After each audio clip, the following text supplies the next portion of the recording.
lo que estaba asociado justamente al estado de conservación que terminamos viendo el viernes y habíamos quedado pendiente en avanzar con las metodologías que estaban referidas a los servicios ambientales. Entonces, con ese tema es con el que vamos a arrancar el día de hoy. Entonces, como muchos de ustedes seguramente conocen, justamente los bienes y servicios ambientales están considerados como valores adicionales que nos entrega la naturaleza para nuestro beneficio. Muchos autores aquí hacen una distinción entre lo que son bienes de lo que son servicios, básicamente diferenciando en el sentido de que los bienes está referido a objetos que son tangibles y los servicios a objetos que están más hacia el lado intangible. Por ejemplo, un bien va a estar considerado como el agua, la madera, por ejemplo, los frutos que obtenemos o los diferentes productos alimenticios para nuestro consumo, mientras que los servicios, por ejemplo, va a ser la captura de carbono. Entonces, estos autores que estudian estas metodologías de valoración a través de lo que tiene que ver con bienes y servicios ambientales, justamente tienen como fin o su objetivo es tratar de entregar un valor a estos bienes que, como les acabo de mencionar, en muchas ocasiones son intangibles. Adicionalmente a eso, hay que tener la consideración que existen algunas características especiales que les confieren a ciertos productos tanto la característica de bien como la de servicio. Y justamente el agua es uno de los ejemplos que calza en este caso. El agua como bien, por ejemplo, va a ser el agua que se puede consumir, que nosotros podemos emplear en algún proceso productivo, mientras que el agua como un servicio va a estar relacionada más hacia la conservación de un recurso hídrico, por ejemplo. Entonces, esas también son algunas consideraciones que se tienen en cuenta al momento de realizar estos procesos de valoración. Ahora, al igual que en la valoración económica de daños ambientales, como les mencionaba, no es que existen metodologías específicas y de hecho no hay hasta ahora algún tipo de propuesta formal acerca de cómo poder clasificar y organizar estas metodologías que son estudiadas por diversos autores. Sin embargo, de una revisión que he realizado, hay una categorización que me parece un poco interesante, que es la que les voy a compartir en este día.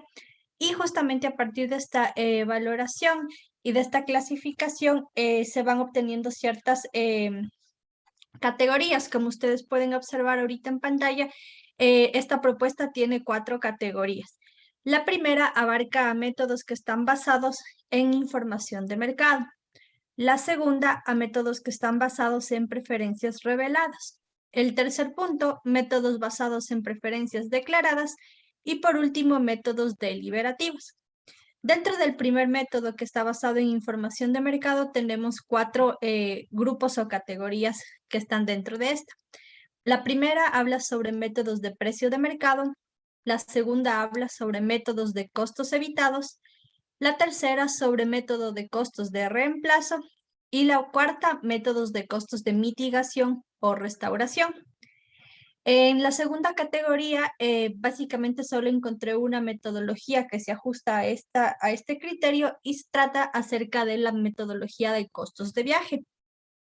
Dentro de la tercera categoría se estudian 2 métodos. El primero, el método de valoración contingente y en segundo lugar, el método de modelos de elección. Y por último, en la última categoría, igualmente solo encontramos un método que se ajusta y es el método de valoración monetaria deliberativa. Importante aquí recordar, igual que en los casos de valoración anterior, todos los bienes, más bien los costos que ustedes asocian a estas diferentes metodologías, deben tener claramente establecido que son costos referenciales y por otro lado que ustedes vayan justamente justificando técnicamente de dónde ustedes obtienen estos valores o cuáles son los criterios que ustedes podrían emplear para justificar los valores justamente que ustedes tienen ahí. Entonces, vamos a ver la primera categoría, que son los métodos de información de mercado. Como les comentaba, dentro de este grupo tenemos 4 categorías: los precios de mercado, los costos evitados, los costos de reemplazo y los costos de mitigación. Ahora, antes de justamente irnos de lleno en este tema, es importante que más bien quisiera saber si de pronto alguno de ustedes conoce de algún tipo de servicio ambiental que de pronto en sus trabajos o en la experiencia que ustedes tengan, algún servicio ambiental que ustedes de pronto conozcan. Puede ser, bueno, yo les voy a ir explicando esta parte con ejemplos, pero puede ser que alguno de ellos calce. Entonces, si van pensando alguno, me interrumpen en algún momento, no hay problema y me cuentan si es que de pronto han oído de este tema. Entonces, empecemos justamente con la metodología de precios de mercado. ¿Qué es lo que nos dice esta metodología? A través de ella, lo que nos permite estimar es el valor económico de los servicios ambientales que se encuentran comerciados en mercados que actualmente se encuentran existentes. Esta metodología es un método de aplicación sencillo y utiliza técnicas un poco estándar justamente para calcular estos precios. Básicamente lo que se hace es multiplicar el precio de mercado que se le puede haber asignado a un bien por la cantidad de servicios ambientales que se encuentran con algún tipo de demanda. Ustedes ven, por ejemplo, el ejemplo que les he colocado que nos habla acerca de la compra de madera para fabricación de muebles. Justamente la madera en este caso es un bien ambiental que sí tiene un valor comercial, porque se puede justamente encontrar cuál es el costo que tiene este bien para diferentes usos. Por ejemplo, si es que es para usos dentro de un hogar o si va a ser para usos dentro de alguna industria, si es que se trata de algún tipo de subproducto que se puede obtener a través de la madera, el acabado que se le puede haber dado o el tratamiento que se le puede haber dado a la materia prima inicial hasta obtener otro bien, etcétera. Entonces, todas estas características a lo largo de esta cadena van modificando el precio de estos bienes y de estos servicios y permite justamente que nosotros podamos asignarle un valor. Es decir, si es que yo tengo por inventarme un valor, un precio estándar de $5 por cada metro cúbico de madera y necesito 500 metros cúbicos, pues simplemente multiplico estos dos datos y tengo cuál es el precio de mi bien. Este, como ven, es un método bastante sencillo de calcular.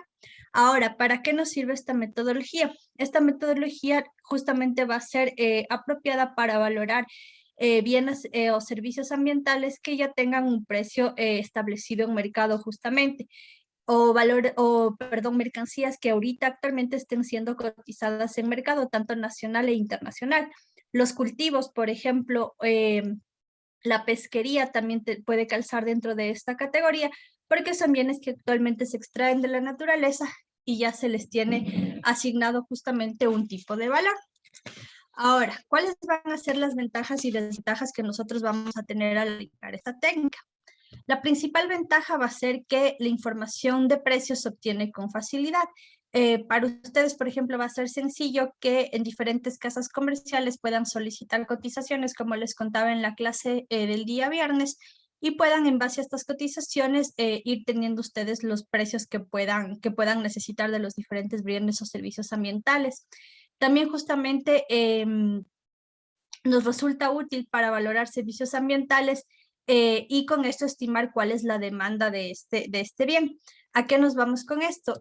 Dependiendo del tipo de bien, la época del año, la demanda que se tenga del mismo o la facilidad que se tenga tanto para extraer u obtener este recurso, como la facilidad que se tenga de, a través de diferentes subprocesos, ir mejorando e incrementando su valor a lo largo de la cadena, va a ir variando el valor y como les comento, eso es fácilmente obtenible.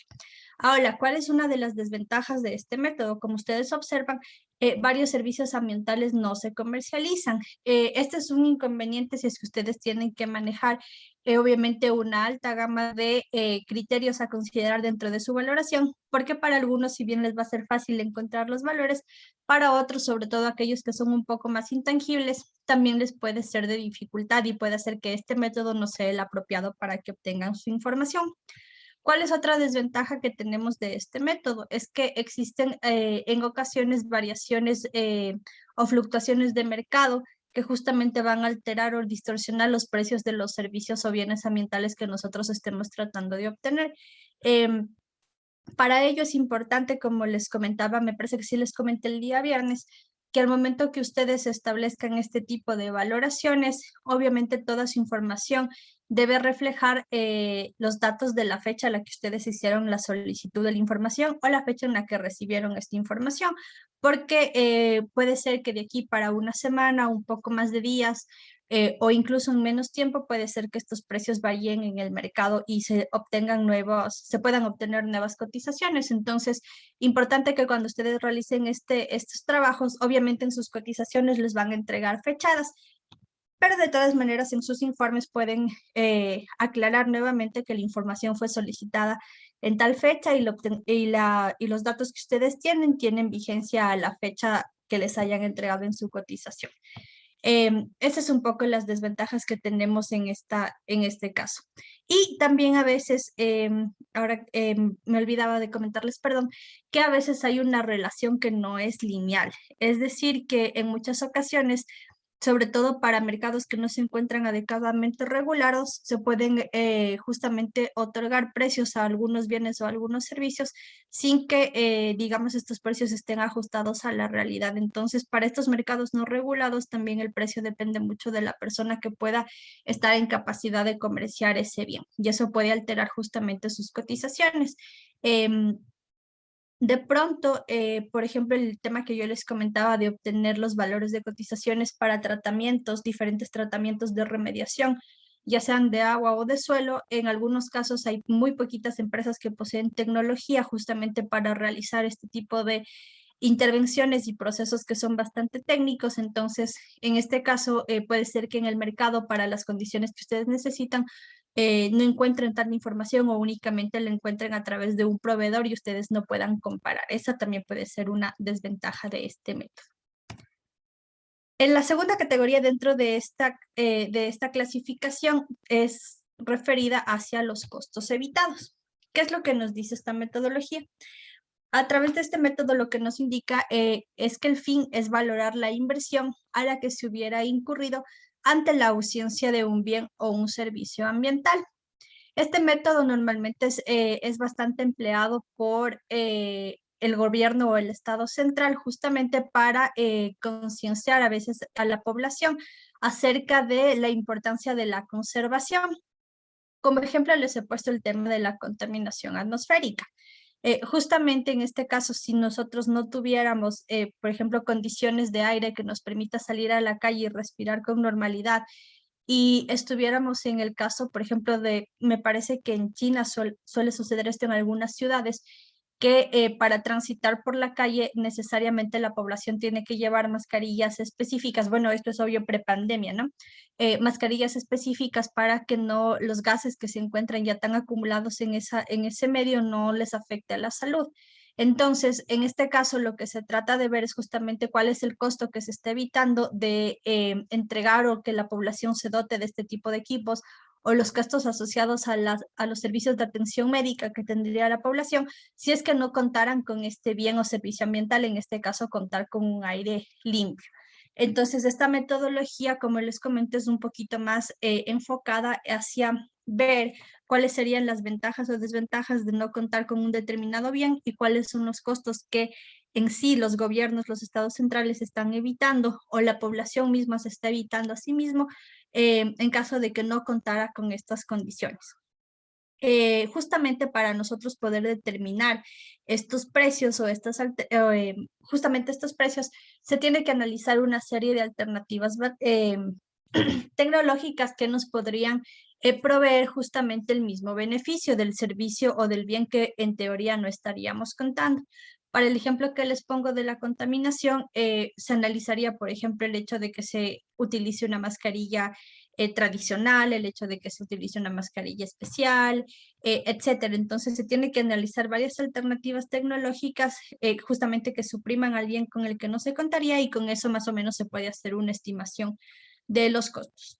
Algunos ejemplos, otros que también pueden entrar dentro de esta categoría, tenemos, por ejemplo, mecanismos de protección contra inundaciones, los mecanismos para polinización de cultivos, algo que varias empresas lo realizan ahora, que es los mecanismos de captura de carbono y justamente los beneficios de contar con carbono neutralidad en las diferentes industrias, mecanismos de protección contra la erosión o mecanismos de protección frente a tormentas o mareas, por ejemplo, esto en el caso de poblaciones costeras, sobre todo en zonas que pueden tener una alta incidencia de tsunamis, por ejemplo. Entonces, esta metodología es bastante apropiada para ese tipo de casos.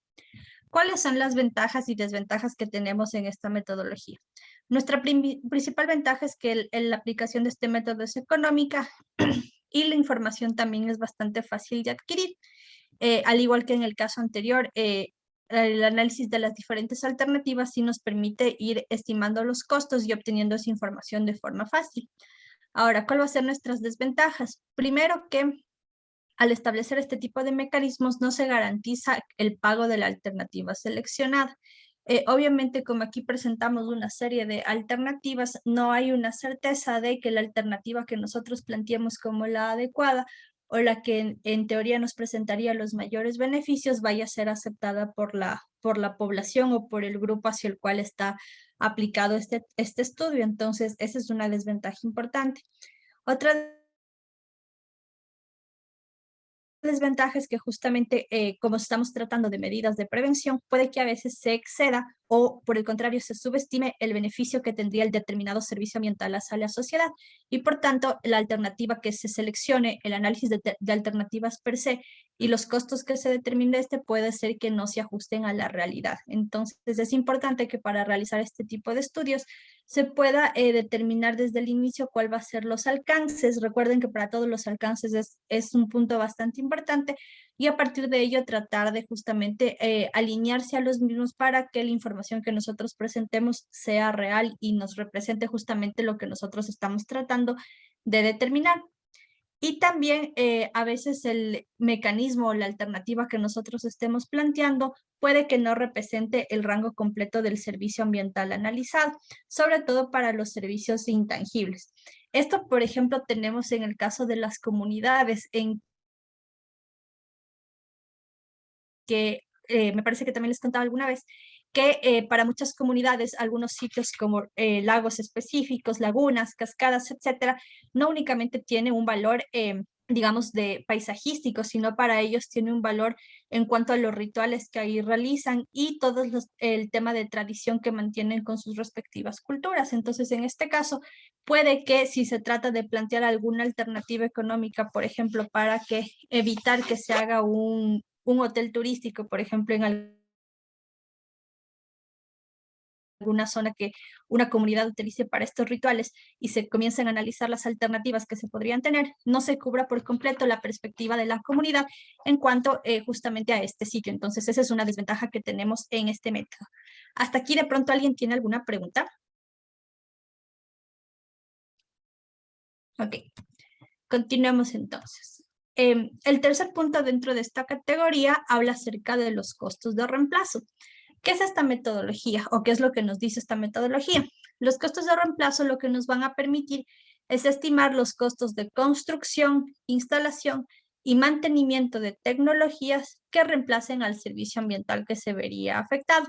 Esto tiene un poquito de relación, pero a más alto nivel y con más detalle de la metodología que veíamos hace un momento, porque aquí pasamos del mero hecho de plantear teóricamente diferentes alternativas y pasamos ya a lo que sería aterrizar estas alternativas en actividades y ejecutables ya un poco más centradas.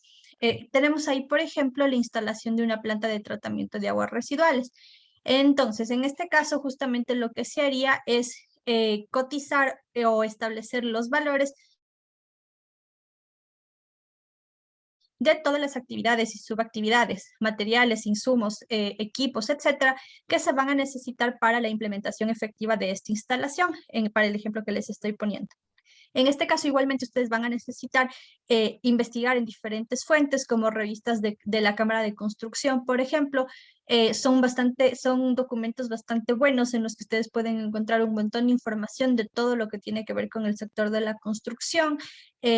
Más o menos ahí les indican costos de alquileres de maquinaria, cuánto más o menos es el trabajo hora hombre, dependiendo del tipo de actividad que se vaya a realizar. Les informan acerca de justamente de diferentes equipos, dependiendo de las áreas, de los lugares en los que se tengan que hacer las obras, del número de días que se tenga contemplado para actividades, etcétera. Entonces, igualmente es algo factible que ustedes vayan recolectando esta información en algunas ocasiones. En el ejemplo que estamos viendo de la planta de tratamiento, por ejemplo, digamos que el costo de instalación de esta planta en el presupuesto que nosotros sacamos, vamos a tener de alrededor de unos $200,000, por ejemplo. Sin embargo, hay que ver justamente si es que hay alguna otra alternativa que pueda tener un beneficio similar o un beneficio mejor, pero con un menor precio. Entonces, en este caso, también el reto de la metodología es tener la certeza de que el ejemplo o la alternativa que nosotros estamos indicando en este caso es la más adecuada y que justamente reemplazaría al servicio que se vería afectado. ¿Cuáles son las ventajas que tenemos en esta metodología? La principal es que nos permite estimar cuáles van a ser los beneficios directos o indirectos, la alternativa que nosotros estamos colocando. Como nosotros en este caso estamos ya aterrizando con mayor detalle hacia las diferentes actividades y subactividades de las tecnologías que nosotros estemos planteando, justamente nos va a ser factible a nosotros indicar cuáles van a ser los diferentes beneficios hacia las comunidades que se verían afectadas, perdón, que se verían beneficiadas en este caso con la obra que se quiere implementar. Importante aquí que ustedes puedan tener delimitado justamente cuál va a ser su población beneficiaria, tanto directa como indirecta en la zona.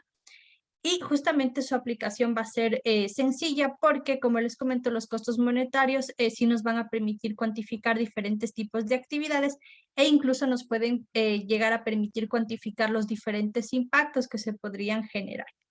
Ahora, ¿cuáles son las desventajas o limitaciones de este método?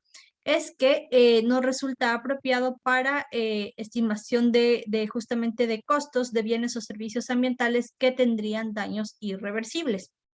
Como les indicaba hace un momento, la idea de esta metodología es que ustedes puedan indicar a raíz de algún tipo de efecto negativo cuál va a ser la alternativa que a ustedes les va a permitir recuperar las condiciones de ese sitio. En el caso, por ejemplo, que veíamos de la planta de tratamiento, lo que nos va a permitir es justamente que la comunidad beneficiaria pueda contar con agua segura para su consumo. Pero si es que los daños que se han generado en una determinada zona ya son irreversibles, como suele ocurrir cuando los eventos son de magnitudes bastante elevadas, esta metodología ya no nos va a servir porque no nos va a entregar una solución real o completa para el problema que nosotros estamos afectando. Probablemente debamos combinar esta metodología con algún otro tipo de procesos que nos permita determinar cómo se valoraría o cuantificaría justamente esta parte irreversible que ya no va a poder ser retornada a sus condiciones iniciales a través de la ejecución y ya implementación de la alternativa que nosotros hayamos seleccionado justamente. Ahora otra desventaja,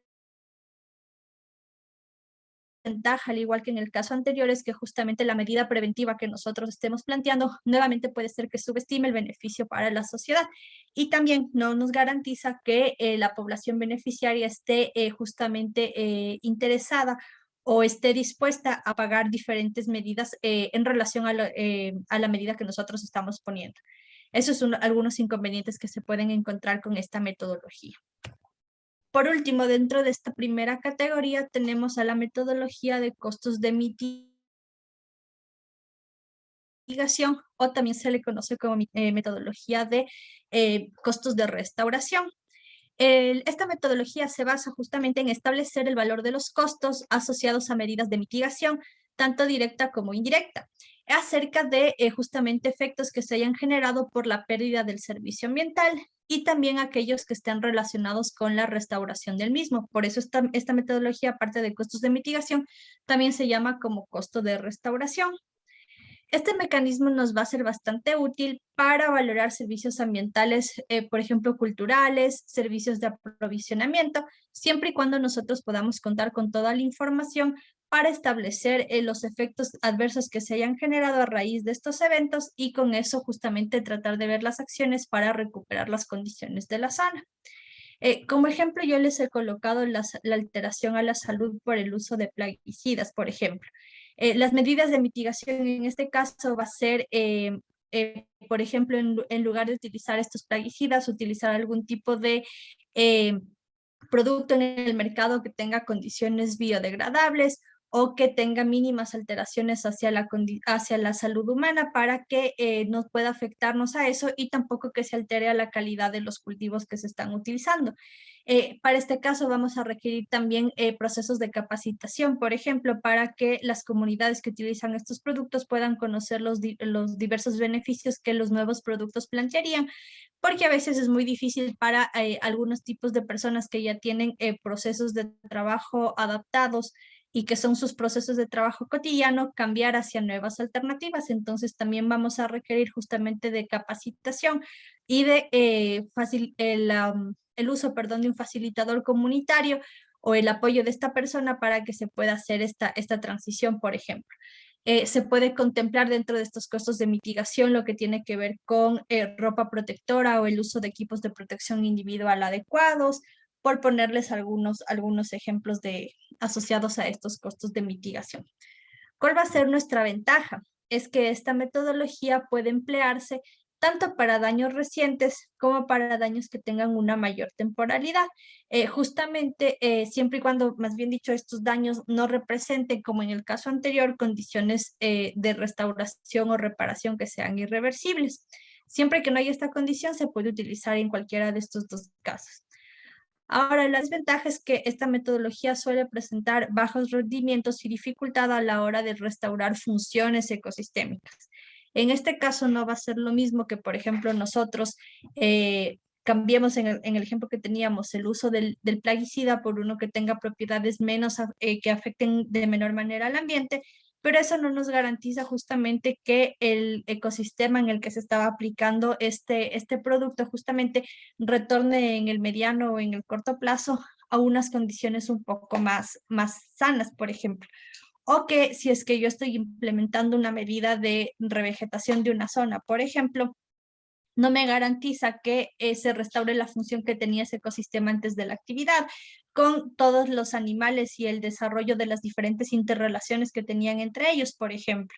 El hecho de que yo comience a implementar un proceso de revegetación no me garantiza que se va a restaurar justamente las diferentes interacciones que se tendrían en la zona y todos los procesos ecológicos que ahí se desarrollaban. Esa es la principal desventaja que se tiene en este método. Y a veces, como más bien le comentaba en el año anterior, no es útil para servicios ambientales que presentan daños irreversibles. Igual que en el caso anterior, no podemos aplicar esta metodología si tenemos este tipo de casos. Esos son los 4 casos que tenemos dentro de los métodos de información de mercado. Por favor, ¿alguna pregunta hasta este punto?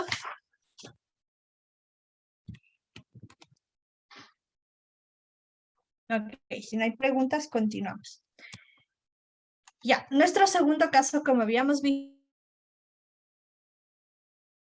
estaba relacionado a los métodos basados en preferencias reveladas y dentro de esta categoría tenemos un único método que habla acerca de los costos de viaje. Esta metodología lo que va a tratar es acerca de la valoración de áreas naturales que cumplen funciones de recreación en función de la demanda del servicio ambiental. Para que nosotros podamos calcular los costos asociados a este método, debemos incluir o justamente tener en consideración todos aquellos aspectos relacionados con el sitio de esparcimiento o el sitio recreacional en el que nosotros vayamos a aplicar esta metodología.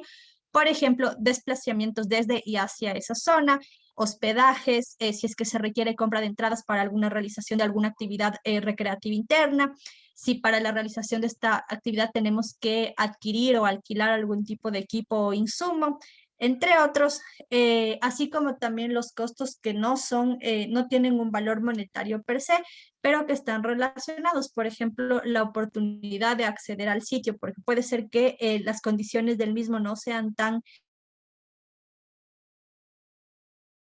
económicas o accesibles para toda la población y entonces va a haber justamente un costo indirecto de oportunidad de acceso a este sitio.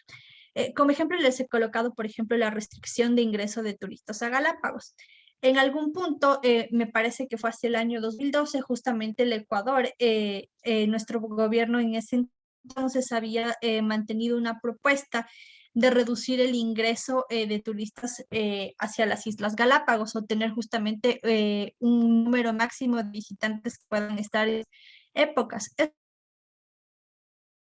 Esto justamente porque había incrementado drásticamente el número tanto del número de ingresos hacia las islas como el número de residentes que se iban quedando en las mismas, de personas que se mudaban, o sea, digamos, viajaban a Galápagos y se quedaban ya a desarrollar su vida normal en ese sector, y esto trajo justamente un incremento de algunos problemas como de generación de residuos sólidos comunes, por ejemplo, mayor demanda de agua para consumo, etcétera. Entonces, en este caso, esa alternativa se había planteado de restricción justamente para mitigar estos posibles impactos.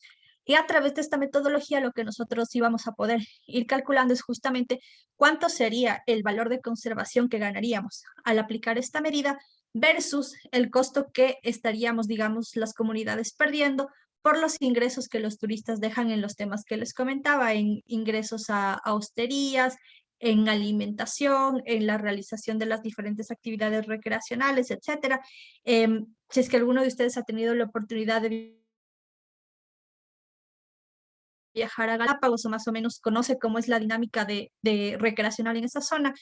Por ejemplo, el tema del surfing o de ir a hacer buceo es una de las actividades que más demanda tienen por parte de los turistas. Entonces, dentro de esta metodología se coteja también esto, cuántas operadoras turísticas existen en la zona, más o menos cuáles son sus frecuencias de operación, cuántos pasajeros suelen tener en promedio por frecuencia de viaje, obviamente dependiendo también de si la temporada es baja o si la temporada es alta, cuántos equipos, cuáles son los equipos que se requieren para realizar las actividades que estas operadoras turísticas ofrecen, cuál es el costo que ellos tienen para alquiler, si es que, por ejemplo, promocionan algún otro tipo de actividad, como, por ejemplo, senderismo por tal lugar, o, bueno, saliéndonos un poco de las islas en el ejemplo, si es que trasladémonos a la sierra, por ejemplo, si es que dentro de las actividades se tiene únicamente hacer un senderismo o si se tiene como opción realizar ascenso hacia cumbres o si hay otros valores o actividades anexas como por ejemplo caminatas a caballo, etcétera. Entonces, todos estos costos que se perderían justamente por el tema de conservación del servicio ambiental se tienen que cotejar y a partir de eso se podría hacer un versus de cuál es el costo que ganaríamos en temas de conservación versus los ingresos que nosotros perderíamos por la disminución del ingreso de turistas a una determinada zona. La ventaja de este mecanismo es que nos resulta apropiado para estimar, como les comentaba, valores culturales, de recreación e incluso valores espirituales, que como les decía en otras metodologías, suele ser un poco más difícil de establecer. Y también justamente está para nosotros ir sacando los valores, sobre todo en estos temas espirituales, culturales, un poco más intangibles, pueden aplicarse diferentes mecanismos como encuestas, etcétera, para que nosotros podamos ir justamente obteniendo los valores que nosotros necesitamos para luego realizar las comparaciones. Ahora, nuestra desventaja es que nos va a resultar difícil estimar estas valoraciones para lugares que tienen más de un sitio de interés. ¿A qué nos referimos con esto? Existen locaciones que tienen, por ejemplo, multidestinos y que no necesariamente se realiza una única actividad en ese lugar. Por ejemplo, si es que mi actividad va a ser, o la operación turística que yo promociono es la de realizar cumbre en el volcán Cotopaxi, por ejemplo. Todas las operadoras que voy a tener funcionando en la zona, etcétera, básicamente nos van a ofertar el mismo servicio, el acompañamiento con guías hacia la cumbre del Cotopaxi, para el ejemplo.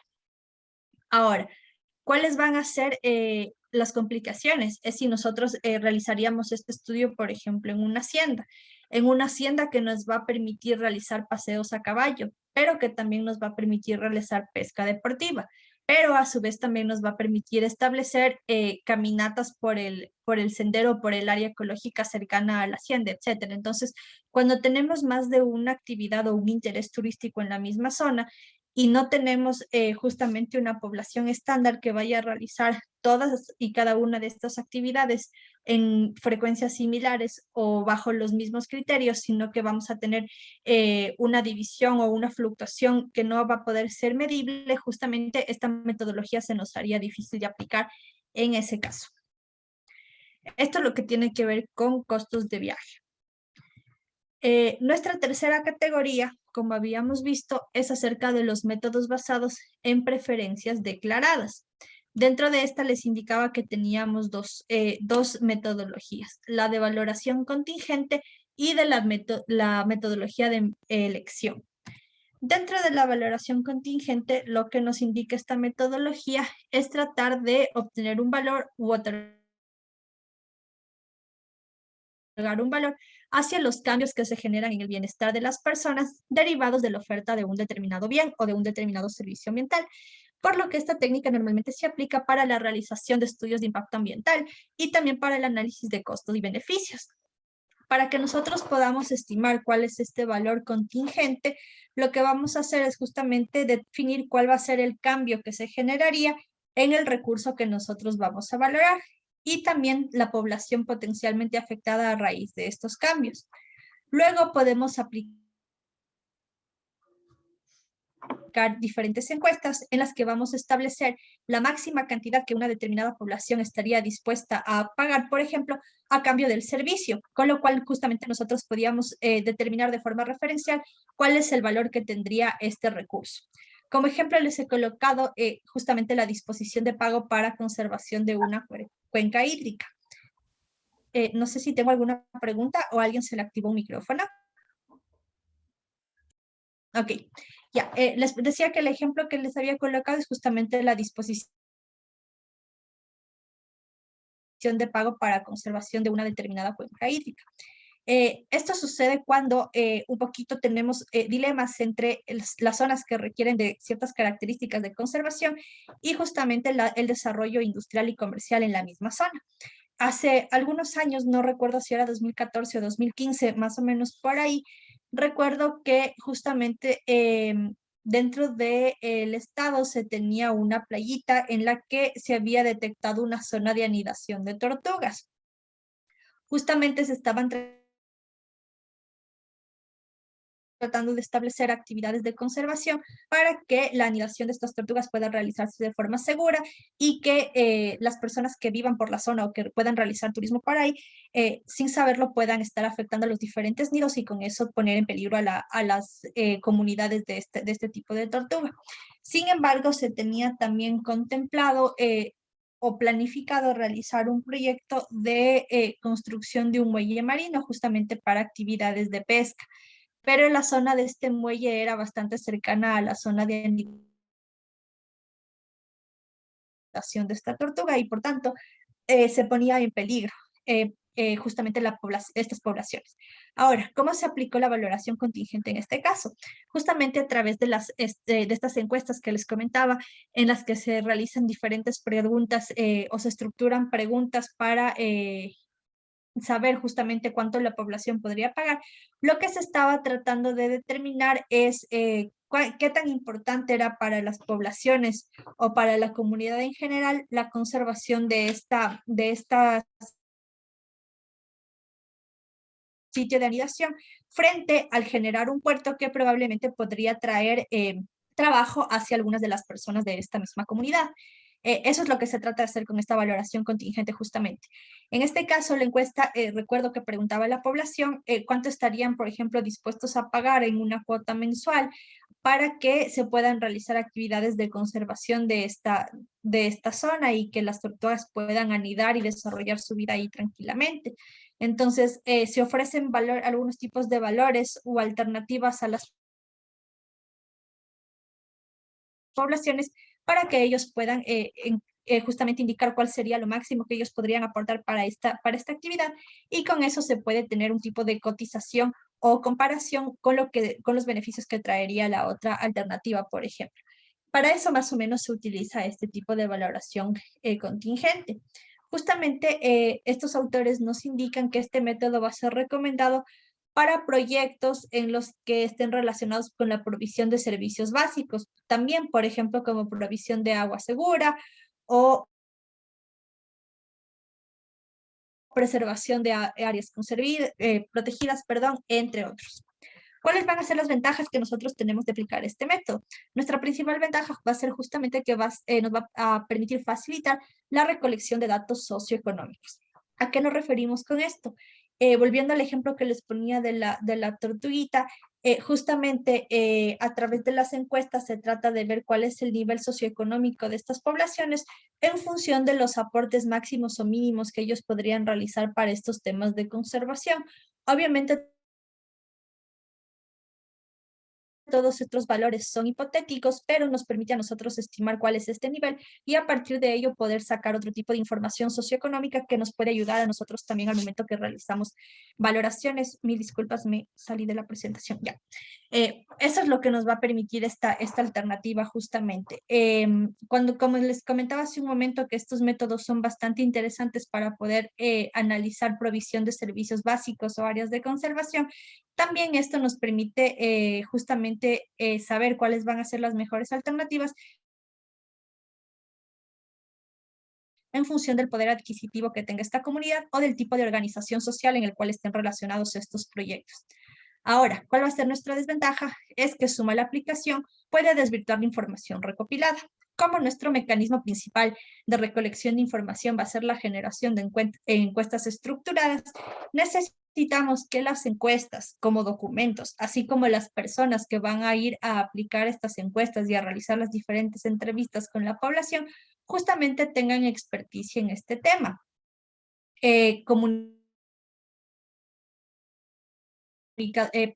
Sociólogos en este caso, relacionadores comunitarios, entre otros, van a ser las personas que tienen los perfiles más aptos para poder realizar este levantamiento de información.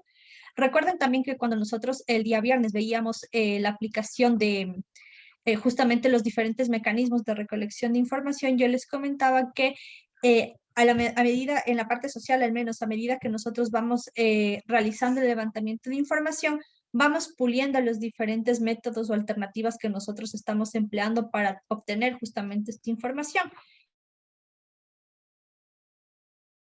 Y a pesar de que bibliográficamente o a través de estudios previos tengamos una idea más o menos de qué herramientas podemos utilizar, es en esta parte de la práctica en donde vamos a tener la certeza de cuáles van a ser las mejores herramientas, cuáles tienen que utilizarse para determinadas poblaciones, cuáles no se pueden utilizar, o si es que es necesario ir combinando algunos mecanismos para obtener la información que necesito. En caso de que una persona que no esté apta o que no tenga el perfil para eso o la experticia para realizar este tipo de actividades, sea la persona que estructure la encuesta o sea la persona que realiza el levantamiento de información, puede que obtengamos información sesgada. Y al obtener información sesgada, no vamos a poder justamente tener o cumplir con lo que nosotros queremos a través de esta metodología. Gabriela, no sé si nos querías hacer una pregunta, pero solo me parece que nos llegó un poco incompleta al chat. No sé si prefieres activar tu micrófono para que nos cuentes la pregunta, por favor.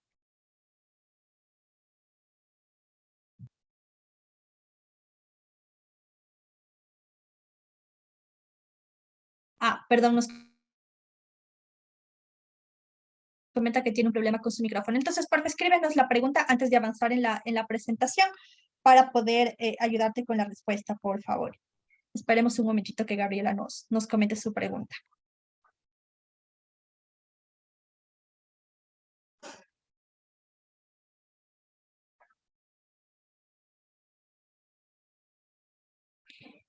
No sé si de pronto hasta que Gabriela nos redacte su pregunta, ¿alguien más tiene alguna otra inquietud? Esta parte, como les comentaba el día viernes, es bastante teórica y a veces sí nos resulta un poquito complicado de entender. Sin embargo, creo yo que un poco con la práctica se puede ir avanzando en estos temas, pero sí a veces resulta un poco complicado de que nosotros podamos entender estos criterios. Veamos, bueno, si les parece, avancemos un poquito hasta que Gabriela nos pueda tener estructurada su pregunta y regresamos con ella. No, ya la tenemos. Dice, en caso de un peritaje que requiera de esta información y si no hay en presupuesto, a ver, que requiera de esta información y si no hay en presupuesto por otra razón un sociólogo, ¿qué se hace? Ya, verás, por lo general, esta parte que tiene que ver con la parte social normalmente no va a estar tan relacionada con los peritajes, sobre todo cuando son peritajes en el ámbito penal. ¿Esto por qué razón? Porque si ustedes recuerdan, justo vimos eso, si no estoy mal, el día jueves, si no me equivoco, que hablábamos acerca de la determinación de daño grave dentro del ámbito penal. Si ustedes se fijaron, todos los artículos que nosotros revisamos hablan de la parte biofísica, pero no nos menciona la parte social. En el Código Orgánico Integral Penal no tenemos ningún tipo de delito ambiental que esté asociado hacia la parte social. Está relacionado con flora, fauna o con los recursos abióticos, agua, aire, suelo, etcétera, con lo que tiene que ver con incendios, por ejemplo, en diferentes zonas, etcétera, patrimonio genético, pero no tenemos nada que tenga que ver con la parte social. Entonces, si es que estamos tratando en la parte penal, por lo general no vas a contemplar este tipo de valoraciones que tienen que ver con la parte socioeconómica porque no tienes un soporte legal hacia eso. Ahora, ¿cómo se puede proceder en estos casos? Dentro de la unidad, lo que nosotros realizábamos cuando nos solicitaban hacer estas valoraciones es un poco emplear estas metodologías, pero sin considerar los datos que tengan que ver con la parte socioambiental. Recuerdo que dentro de la unidad, pero era un término que utilizábamos nada más al interno de nosotros, lo hablábamos acerca como de una tasación y no una valoración per se, porque la valoración, tal cual la metodología que la tenía desarrollada el PRAS en ese entonces, que es la que les compartí el día viernes, justamente contempla todo el espectro biofísico y social. Dentro de estos procesos, nosotros indicábamos que esa iba a ser nuestra base, digamos, para realizar el proceso, pero que nuestra tasación iba a incluir únicamente la parte biofísica. ¿Cuál es un poco también el objetivo de realizarlo de esta forma? Es que, como ustedes pueden ver en lo que les estoy explicando ahorita y en lo que deben conocer ustedes, la parte socioeconómica en muchas ocasiones es un poquito más difícil también de valorar. Y como les digo, no hay el sustento técnico. En muchas ocasiones, y esto, bueno, no lo vi de primera mano porque estos procesos que les voy a comentar ahorita eran más o menos del año 2012, 2013 y yo me integré al programa en 2014. Cuando se trató de emplear la metodología de valoración completa con todos los aspectos, no solamente biofísicos, sino también socioeconómicos, los valores resultantes de estos eran valores bastante exorbitantes. Estamos hablando de cientos o incluso hasta millones de dólares por conceptos de actividades de reparación, remediación y restauración de ecosistemas que comprenderían la reparación integral como tal. Obviamente, si recuerdan ustedes que les comentaba que en muchas ocasiones las personas que eran detenidas en estas actividades, sobre todo de minería ilegal, que se encontraban flagrantes al momento de hacer estas inspecciones, eran nada más los operadores. Entonces, estos montos a la final quedaban reflejados, creo yo, más en papel que en nada, o necesariamente se realizaban algún tipo de actividades que netamente para hacer la reconformación de zonas, etcétera, pero no para trabajar en la parte social, porque como les comento, al día era extremadamente caro, son súper altos esos valores que se obtienen. Entonces, vi también que para algunos jueces es muy difícil comprender algunos de los términos que se utilizan. En esta parte de servicios ambientales, por ejemplo, para ellos hablarles o que puedan entender la traducción económica de lo que representa la captura de carbono, por ejemplo, es algo bastante complicado. Y al final del día, lo que ellos tratan de ver en estos procesos es que si es que yo, por ejemplo, dentro de minería, realicé una excavación para sacar metal y generé una piscina que al final del día se haga la extracción y tratamiento del agua de esa piscina, que se pueda hacer la reconformación de la zona, procesos de revegetación, que me quede similar a cómo estaba y básicamente eso. Entonces, dentro de estos procesos penales, como te digo, normalmente lo que se adapta por estas razones que te comento es la parte biofísica. Ahora, dentro de la parte de procesos administrativos, como les comentaba, mi experiencia estaba más hacia lo penal que lo administrativo, pero de lo que conozco, la parte un poco social se maneja más con compensaciones e indemnizaciones. Y sí existen metodologías que te permiten estimar estos valores en función del proceso que se esté realizando. Entiendo que a nivel del Ministerio de Ambiente, con el Ministerio de Energía y Recursos Naturales No Renovables, se generó hace muchos años antes y me parece que sigue vigente hasta la fecha un acuerdo que se llama Acuerdo Interministerial 001. Y justamente a través de este acuerdo se habla acerca de las compensaciones e indemnizaciones, tanto para proyectos previos, para proyectos que ya se estén desarrollando y para proyectos en los que ya se hayan generado daños o pasivos ambientales. Me parece que ellos manejan estos tres niveles de aplicabilidad. Y dependiendo de justamente del nivel, van estableciendo las acciones que están enfocadas más hacia la parte social. Entiendo que justamente sí, la parte de sociólogos y ellos exactamente apoyaron en el desarrollo de esta metodología, pero tal cual como está escrita, me parece que la aplicación no es complicada para todas las personas que estamos en la parte ambiental. Ahora, para la pregunta puntual que nos hacía Gabriela, que si se realizara de un peritaje y por los temas de presupuesto, etcétera, no existiría el sociólogo,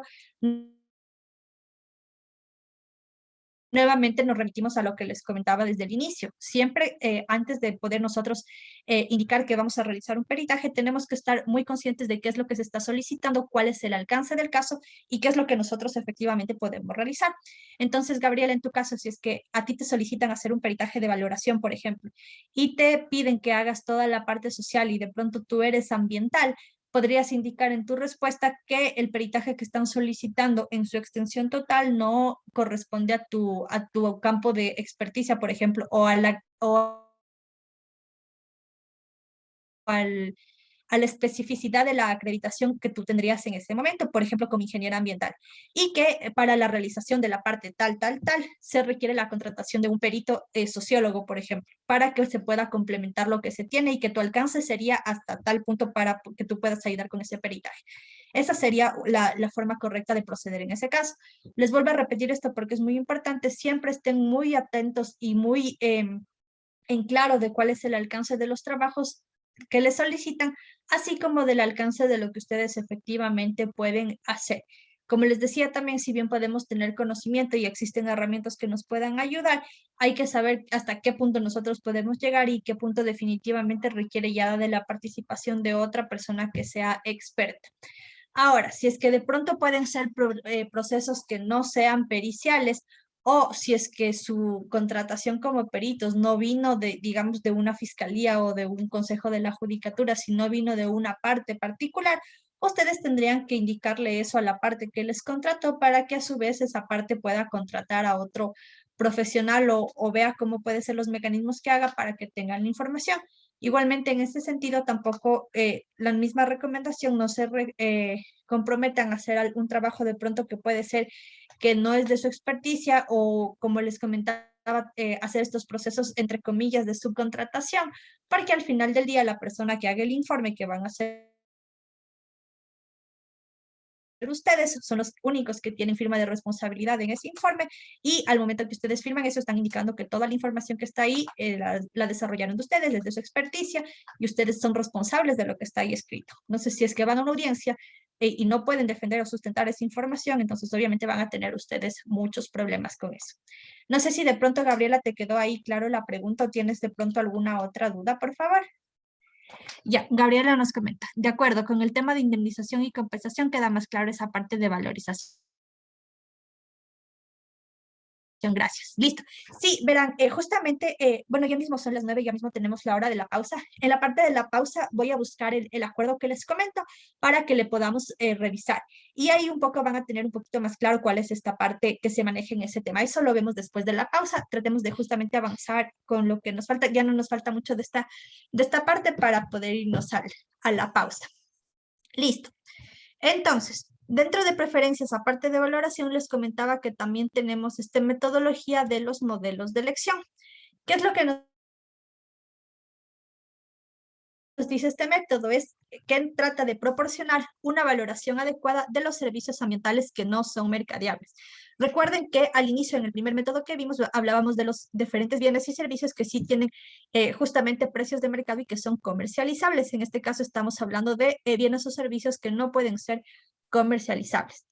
En este caso, al igual que en el método anterior de valoración contingente, también vamos a aplicar diferentes tipos de encuestas estructuradas acerca de diferentes escenarios hipotéticos y le vamos a dar a elegir a la persona a la que estemos aplicando la encuesta diferentes opciones para que ella nos indique cuál sería la mejor que se ajusta a sus potenciales necesidades, a sus posibilidades económicas o hacia sus preferencias, si fuera el caso. Por ejemplo, tenemos aquí el establecimiento de decisiones políticas para justamente la protección de ecosistemas. En este caso, una de las alternativas que se podría plantear, como les he puesto de ejemplo, es el cobro de tasas por ingreso a áreas protegidas. Como ustedes saben, justamente el tema de áreas protegidas es un tema bastante sensible a nivel de nuestro país. Deben conocer ustedes, de pronto, si es que alguien ha tenido algún tipo de experiencia en la parte ambiental, la situación con guardaparques por lo general a veces tiene muchos problemas porque no se tiene en el país el número suficiente de profesionales en estos ámbitos como para que se puedan hacer labores un poco más concretas y que puedan ayudar de mejor manera a las áreas protegidas. Ojo con eso, los guardaparques son personas a las que yo admiro demasiado y creo que hacen 3 veces más el trabajo que haríamos cualquier persona, pero simplemente no tienen ni los mecanismos ni los recursos suficientes como para que ellos puedan batirse solos con todo el trabajo que efectivamente se realizaría o se necesitaría realizar en estas áreas para justamente tener actividades de protección y que las personas que realizan el turismo autorizado en las mismas puedan justamente realizarlo de una manera consciente y no generen ningún tipo de impacto o algún daño hacia los lugares que visitan. Ahora, ¿cuál es una alternativa que se planteaba y se sigue planteando periódicamente acerca de este tema? Es que se puedan realizar cobros o tasas por ingresos a las áreas protegidas, justamente para tener algún tipo de valores extra que estén dedicados hacia la conservación de dichas áreas y para que puedan justamente proveer a los guardaparques de todos los elementos que necesitan para que puedan cumplir de mejor manera su trabajo. En este caso, por ejemplo, las encuestas estructuradas que se emplearían con esta metodología estarían enfocadas hacia este particular.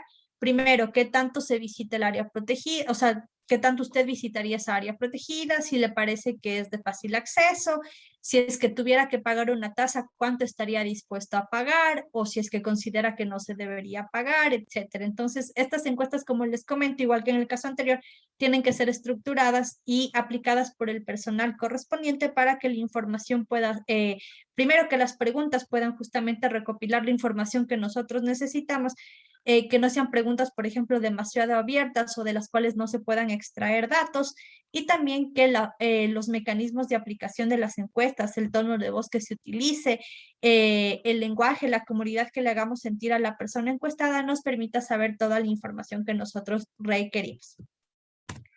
En este caso, la ventaja que vamos a tener a través de la aplicación de este método va a ser que justamente es de bajo costo y nos va a permitir una alta recopilación de información. Como les comento, si la encuesta está bastante bien estructurada y tenemos personal que esté capacitado para la misma, vamos a obtener una gran cantidad de información, muchísima más que la que nosotros podríamos levantar con la información de la valoración contingente.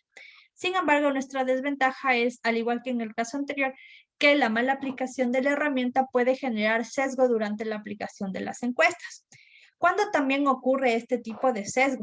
Que se ve bastante. Es, por ejemplo, cuando al momento de nosotros seleccionar la población en la que vamos a aplicar la encuesta, no realizamos este proceso de forma adecuada. La idea, por ejemplo, en este caso, en los que vamos a ver cuánto estaríamos dispuestos a pagar por un tipo de bien o servicio ambiental, es que podamos aplicar estos procesos en diferentes grupos o estratos económicos, por decirlo de alguna manera, porque necesitamos, como les digo, orientar este tipo de respuestas hacia la información de carácter social y organizativa de las diferentes comunidades. Si yo solo me voy a una comunidad, por ejemplo, que tenga un nivel económico medio alto, y únicamente recopilo la información ahí, por ponerles un ejemplo, digamos que estas personas dicen que están dispuestas a pagar $20. De pronto para ellos es un valor que sea bastante accesible, pero puede ser que para el resto de la población sea un valor que no va a ser accesible y que no lo va a pagar y por tanto no vamos a lograr el fin que necesitamos. Ahora, si vamos, por ejemplo, a otro tipo de encuestas en los que la mayor parte de la población nos diga que no está dispuesta a pagar nada porque debería ser algo que el Estado otorgue de forma gratuita, tampoco vamos a obtener los resultados o la información que nosotros queremos levantar. Entonces, les vuelvo a repetir que aquí los profesionales son lo más importante para que se pueda establecer adecuadamente cuál va a ser nuestra muestra de población y que a través de esta muestra tengamos ya toda la información que nosotros necesitamos recopilar. Eso con esta tercera categoría. Y finalmente, nuestra cuarta categoría habla acerca de los métodos deliberativos y dentro de ella tenemos el método de valoración monetaria deliberativa. ¿En qué se trata de esta metodología? Se trata de incluir en nuestras valoraciones costos que se encuentren asociados a creencias éticas, compromisos morales y normas sociales colectivas. Puede ser también normas individuales, pero por lo general normas sociales colectivas. Esta metodología justamente les indicaba que está más indicada hacia los bienes o servicios que son intangibles. Esta es la apropiada para ese tipo de categorías porque justamente su método de aplicación está enfocada hacia estos fines. Para que nosotros podamos justamente encontrar este valor, debemos determinar cuál sería el cambio que se generaría en el recurso que se quiere valorar y también la población que esté potencialmente afectada, al igual que veíamos en los casos anteriores. También debemos estar justamente en claro de cuáles serían los máximos valores que las poblaciones estarían dispuestos a pagar para que nosotros podamos tener estas valoraciones. Como ejemplo les he puesto, igual que en el caso anterior, más bien parecido al caso anterior, cuánto sería lo que estaríamos dispuestos a pagar por ingreso a lagunas, cascadas y otro tipo de sectores. A diferencia que en el caso anterior que estamos hablando de zonas protegidas que se encuentran debidamente declaradas en instrumentos, etcétera, en este caso, en cambio, vamos a hablar de locaciones que no tienen en teoría algún nombre comercial o algún atractivo turístico o alguna designación en la que se encuentre establecido en algún documento, pero que para las comunidades que estén ahí tienen este valor intangible asociado con sus costumbres y tradiciones, como les contaba hace un momento. Por eso hablamos de lo que tiene que ver con lagunas, cascadas, etcétera. Si, por ejemplo, es un sitio en el que una comunidad COFAM, por ejemplo, realiza algún tipo de ritual, etcétera, obviamente no van a poder realizar estos rituales y van a haber una gran cantidad de conflictos si es que se plantea hacer algún tipo de actividad como canopy, por ejemplo, en ese tipo de lugar. Entonces, eso es lo que tratamos de ver con esta valoración monetaria deliberativa. ¿Qué más tenemos en esta metodología? Que justamente, además, perdón, de las encuestas que también se utilizan aquí, la mejor herramienta que nosotros podemos utilizar para esta metodología es la generación de talleres participativos, porque en este caso estamos hablando de valores y tradiciones de diferentes comunidades y por tanto necesitamos involucrar a dichas comunidades en la toma de decisiones.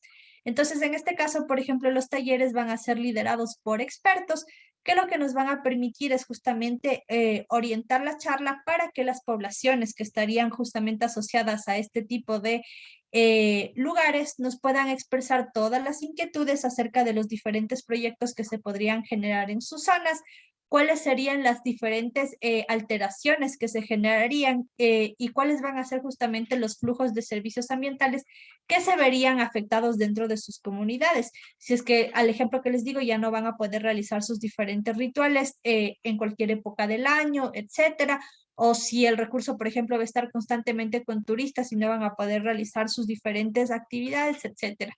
Entonces es necesario que aquí tengamos igualmente expertos para que puedan conducir estos talleres participativos.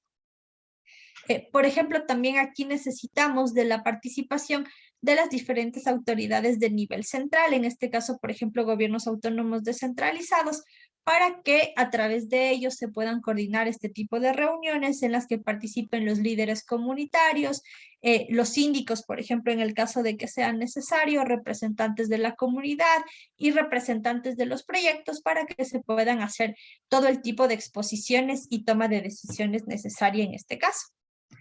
¿Cuál va a ser nuestras ventajas de este método? Primero, que justamente nos va a permitir manejar acertadamente los conflictos sociales. Al momento de establecer adecuadamente estos procesos de diálogo, vamos a minimizar la generación de estos conflictos para que podamos escuchar cuáles son las opiniones y los sentires de todas las partes y con eso se pueda llegar justamente a los diferentes acuerdos de los mecanismos que se van a emplear y a partir de ellos saber cuáles son los valores que están asociados a cada uno de ellos. También lo que nos va a permitir es justamente dar legitimidad a las diferentes resoluciones que se lleguen a partir de estas reuniones. nos permite justamente dar este sentido de empoderamiento a las diferentes comunidades y en el caso de que se vayan a desarrollar algún tipo de proyecto alternativo que se llegue en conjunto, pueden también participar del mismo. Ahora, la desventaja de este método, perdón, es que necesariamente requiere de voluntad política para la participación pública. En este caso, justamente si es que no puede haber una colaboración exitosa con las autoridades de gobierno central o con los diferentes representantes de las comunidades, o simplemente estas autoridades no tienen ningún interés en escuchar a la población que estaría potencialmente afectada por un proyecto, vamos a tener esta desventaja bastante grande. También una desventaja que tenemos en este método es que igualmente si no escogemos las poblaciones adecuadamente, puede ser que nuestra muestra resulte no representativa y no vamos a lograr levantar la información que nosotros necesitemos. Y finalmente, que también puede ocurrir, puede ser que no existe un interés de las diferentes poblaciones en participar en los talleres, simplemente que mantengan su postura y no tengan, digamos, la voluntad de mantener ningún tipo de negociación. Este método, como es de carácter netamente social, tiene asociado todos estos conflictos que pueden presentarse y que justamente deben ser manejados por los expertos en la materia. ¿Tenemos alguna pregunta, por favor, hasta este punto? Ok, listo. Entonces, si no tenemos preguntas, me parece son 9:11. Por favor, a las 9:20 retomamos las clases para que puedan tener sus descansos. Vamos a revisar este acuerdo interministerial 001 que les comento que habla sobre compensaciones e indemnizaciones. Y también, no sé si es que todos todavía dispongan del Kahoot, pero si es que tenemos un poquito de tiempo, hacia el final de la clase vamos a realizar igual un Kahoot de estas últimas clases que hemos tenido estos días. Eso, por favor, chicos, pueden irse a su descanso. Volvemos 9:20.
Listo, chicos, regresamos entonces. Justo estaba revisando una pregunta de Cristian que nos indica si el acuerdo interministerial lo podemos subir al chat. Sí, claro, terminando la clase les subo al chat y se lo envío también a Rodrigo para que lo pueda subir al aula virtual sin ningún problema.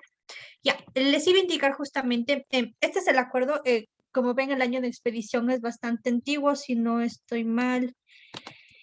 Eh, Me parece que, no recuerdo exactamente el año, pero ya es bastante antiguo. Tengo entendido que justamente a raíz de la expedición del Código Orgánico del Ambiente y de su reglamento, se tiene planificado hacer la actualización de este documento, ya que una de las normas técnicas que se piensa elaborar y que solicita justamente el reglamento del COA es acerca de compensación e indemnización. Bueno, vamos a revisar justamente lo que nos dice ahorita este documento, que es el que tendríamos vigente al momento para realizar este tema. Justamente lo que nos indica es que el objeto del mismo es expedir los lineamientos para la aplicación de compensación por afectaciones socioambientales dentro del marco de la política pública de reparación integral. La aplicación de estos lineamientos es de carácter nacional y en relación a las actividades económicas estratégicas en las que en ese entonces los ministerios de Ambiente y de Recursos naturales no renovables compartían competencias y control. Justamente ahorita este acuerdo está siendo aplicado únicamente para actividades que tienen que ver con el sector minero y con el sector hidrocarburífero, y entiendo que en el hidrocarburífero es donde tienen casi todo el porcentaje de casos de aplicación de este acuerdo. La idea es que con la actualización que se haga a raíz de lo que se requiere como normativa dentro del reglamento del código, es que se pueda ampliar la aplicación de este acuerdo a todos los sectores industriales, no únicamente a estos dos. Ya, como les indicaba, nos indica que para los fines de este acuerdo, la compensación se reconoce como el género que incluye a la indemnización como especie. La primera aplicable a nivel colectivo, concretada a través de obras o planes de compensación, y la segunda aplicable a nivel individual, de carácter pecuniario. ¿A qué nos referimos con esto? Las actividades de compensación, como aquí lo indica, está más relacionado hacia la generación de diferentes tipos de obras o actividades, etcétera, que nos permitan recuperar esas condiciones que hemos perdido. Mientras que si es que la aplicación de estas medidas incluye lo que sería la entrega de un monto económico, el término apropiado para hacerlo se llama indemnización. ¿Cuál es un poco también la idea y algo que normalmente se recalca mucho al momento de aplicar este acuerdo? Es el tema del alcance de esta compensación.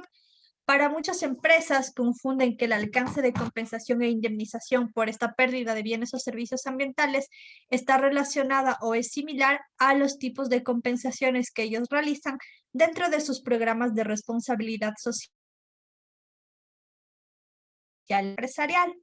Por lo general, dentro de estos programas, por ejemplo, si es que tienen que realizar algún tipo de proyecto, como compensación a la comunidad, lo que hacen es entregar algún tipo de obra que sea de uso de la comunidad, por ejemplo, una cancha, una escuela.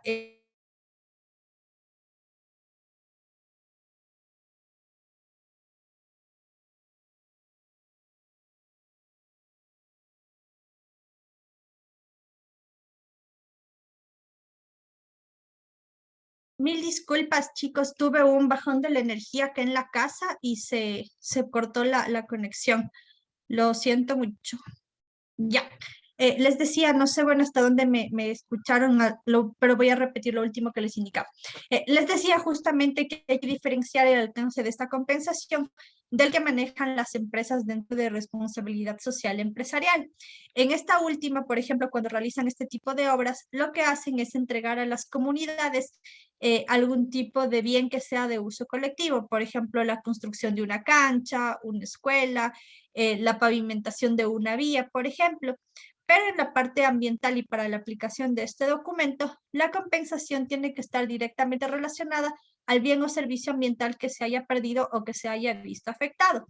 Por ejemplo, si es que la empresa en la que yo estoy desarrollando mis actividades es del sector de hidrocarburos y tuve un evento de un derrame que no se pudo contener de forma adecuada y llegó a un cuerpo hídrico. y la comunidad asociada utilizaba este cuerpo hídrico para el riego de sus cultivos, para su consumo y para el abrevadero de sus animales, por ejemplo. En este caso, la compensación no va a ser que me pavimenten una vía. La compensación va a ser que la empresa me dote de agua segura por el tiempo que ellos se demoren en realizar las actividades de remediación hasta que se asegure justamente que el cuerpo hídrico vuelve a ser favorable para los usos que yo tenía antes. Entonces, en este caso, la empresa por todo este tiempo y en las mismas condiciones tendría que dotar de agua segura a esta población para el desarrollo normal de sus actividades. Entonces, como ven, siempre esta compensación tiene que estar relacionada al bien o servicio afectado o perdido y no a cualquier tipo de compensación que pueda beneficiar a la comunidad, pero de otra manera, siempre relacionado con esta parte ambiental. Y como les indico, si es que esta compensación es en dinero, se llama indemnización. Les indicaba hace un momento que justamente este documento cuenta esta compensación en 3 niveles de aplicabilidad. El primero se llama compensación anticipada de afectaciones potenciales, el segundo compensación aplicada a la gestión de impactos ambientales y el tercero compensación aplicada a la gestión de pasivos ambientales. Eh, Entiendo que este primer nivel de aplicabilidad de compensación anticipada no, dentro del ministerio, al menos en la parte del PRAS que maneja este caso, entiendo que nunca han tenido este caso. Eh, Tienen algunos casos dentro del nivel 2 y la mayoría de casos están dentro del nivel 3, pero más o menos entre las categorías 2 y 3 es donde se ha manejado con mayor. Y aquí tenemos, era de 2012 este documento, entonces como ven es bastante antiguo, pero entiendo que ya está en proceso de actualización. Entonces vamos a ver lo que nos dice justamente acerca de los niveles. El primer nivel de aplicabilidad nos indica que es de la compensación anticipada de afectaciones potenciales. En este caso nos indica que previo al inicio de las actividades de un proyecto, se deben identificar las condiciones de la zona en las que se implantará, con la finalidad de disminuir la vulnerabilidad, sensibilidad ambiental y social. El proponente debe caracterizar las condiciones de la zona sobre la que se implementará su proyecto, tomando en cuenta al menos componentes ecológicos, dinámicas y procesos, componentes socioeconómicos, dinámicas y procesos, y variables de vulnerabilidad y sensibilidad social y ambiental. Los factores socioambientales se confrontarán con los componentes del proyecto, entre otros, políticas ambientales, modelo de operación, demanda de servicios, demanda de recursos que el operador requiere de la zona, condiciones de la dinámica demográfica y actividad económica del proyecto. El resultado será la identificación y análisis de los posibles o potenciales impactos negativos que se puedan generar en factores ambientales y sociales. El proceso para la construcción del plan de compensación es el siguiente. Primero, la presentación del proyecto por parte del oferente, la construcción de la línea base, la identificación de los impactos potenciales del proyecto, la priorización de impactos, la cuantificación de estos impactos, el proceso de evaluación económica de los mismos, el establecimiento de los valores de compensación, la implementación del plan de compensación, la evaluación y seguimiento del plan de compensación asociada al proceso de rendición de cuentas. El proponente y sus auspiciantes en el proceso de levantamiento de información en campo deberán asegurar un adecuado grado de concordancia entre las expectativas de la comunidad respecto al proyecto y los alcances del proceso de compensación que derive de la evaluación. Entonces, ¿qué es lo que tiene que ver este primer nivel o a qué está, cuál es a lo que apuntaba? Justamente al momento de yo realizar el proceso que vemos aquí de identificación de impactos a través de la construcción de mi línea base, la identificación de mi actividad económica y la cuantificación de los mismos, es un poco saber cuáles van a ser los potenciales impactos que mi actividad estaría generando en la zona y aquellos que tienen una mayor sensibilidad o una mayor probabilidad de que se genere algún tipo de daño. Obviamente, al momento de yo establecer un proyecto, voy a tratar de implementar todos los mecanismos y medidas para asegurar que mis actividades se realicen de forma adecuada, minimizando la generación de impactos. pero siempre tenemos áreas que son un poco más sensibles o críticas, en las que a pesar de que adoptemos medidas, etcétera, es más probable que suceda algún tipo de evento. Entonces, en este primer nivel lo que se trataba es de enfocar estas actividades y más o menos decir, yo creo que se podrían generar este tipo de impactos y estos impactos van a tener alrededor de este costo y dar como que una compensación anticipada a la comunidad por la generación de los mismos. Sin embargo, obviamente, como ustedes deben imaginarse, todos los proponentes te van a decir que no van a generar daños, que sus daños van a ser mínimos, que no se van a generar derrames ni ningún tipo de eventos, etcétera. Y por tanto, como les decía hace un momento, esto no se ha aplicado todavía de hacer de forma anticipada. Y aquí, bueno, tenemos un poquito un mapa que nos permite ver de mejor manera cómo va a ser la aplicación de esta fase inicial. Es básicamente lo que hablamos hace un momentito, pero ya en un organigrama que les va a ser un poco más de comprensible para ustedes. Ahora, tenemos nuestro segundo nivel de aplicabilidad que habla acerca de la compensación en la etapa de gestión de impactos. En este caso, el proponente del proyecto debe caracterizar los posibles impactos que su actividad generará a través del estudio de impacto ambiental, que asegure la evaluación integral, tanto de los componentes ambientales y sociales del entorno, como de los componentes del proyecto. En función del análisis de impactos, se va a establecer el plan de manejo ambiental, las medidas que prevengan, controlen, mitiguen los impactos que por sus alcances e intensidad admitan su reversión o compensen las pérdidas asociadas a los impactos que van a ser de carácter irreversible. Si durante este proceso de monitoreo y control se da un evento, componentes claves de los entornos social y natural, los parámetros reportados están fuera de los límites permisibles, se activará el plan de contingencia para luego realizar una caracterización y valoración de los daños a los componentes ambientales y sociales. Una vez que el daño esté valorado, se debe generar el plan de restauración integral, el cual deberá desarrollar las acciones de remediación, compensación e indemnización.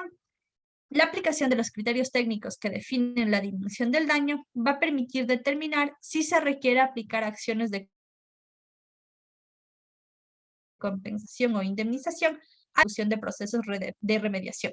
En todo caso, el proceso de toma de decisiones se va a guiar en función de la naturaleza del daño y de la factibilidad de restauración del factor afectado, no solo en función del criterio afectado o grupo de afectados o del operador responsable del proyecto. En este caso, como ustedes pueden ver, esta opción nos habla ya de procesos que se encuentran ejecutando y que como parte de las actividades de control que realiza la autoridad ambiental detecta que existen algún tipo de actividades anómalas, incumplimiento de límites máximos por tipo de evento que no haya estado contemplado y que podría generar daños, sobre todo si es que estos podrían ser de carácter irreversible, inmediatamente se aplican estos planes y justamente se hacen esta estimación de cuáles serían los costos de las actividades de restauración y remediación y si es que cabe lugar las actividades de compensación e indemnización hacia las poblaciones que se hayan visto afectadas. Nos indica que las condiciones claves de este proceso van a ser tres. Primero, la aplicación del enfoque de integralidad ambiental y social